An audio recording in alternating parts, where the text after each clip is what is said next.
આપનો પરિચય? Manoharbhai Damjibhai Matariya, chairman APMC Botad. અને આજનો કાર્યક્રમ થતો છે આજે બોટાદ માર્કેટિંગ યાર્ડ દ્વારા ઘણા સમયથી બોટાદ તાલુકાના તમામ ખેડૂતોને અકસ્માત સહાય મળે એ માટે બધા જ ખેડૂતોનો એપીએમસી બોટાદ વીમો લે છે અને દર વર્ષે અંદાજિત 10 થી 12 આવા અકસ્માત સહાયના ચેકો અમે આપીએ છીએ.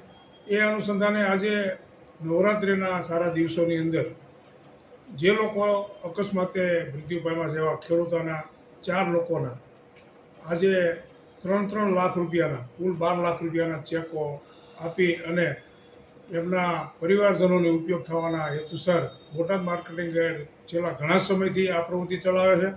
અને અમારે હમણાં જ તે 2 વર્ષ પહેલાં નવું બોર્ડ આવ્યા પછી અગાઉ 2 લાખ રૂપિયા આપવામાં આવતા હતા અને અમે નવા બોર્ડે આવી અને જ્યારે સમગ્ર ગુજરાતમાં 10મા નંબરે બોટાદ એપીએમસી આવે છે ત્યારે આવકની દ્રષ્ટિએ વધારે ખેડૂતના પરિવારજનોને લાભ થાય એવા હેતુસર 3 લાખની રકમ અમે અકસ્માત સહાયમાં આપી છે. એના ભાગરૂપે આજે 4 આસામીઓના પરિવારને નવરાત્રિના દિવસે 3 લાખના કુલ 12 લાખ રૂપિયાના ચેકનું અમે વિતરણ કરી રહ્યા છીએ.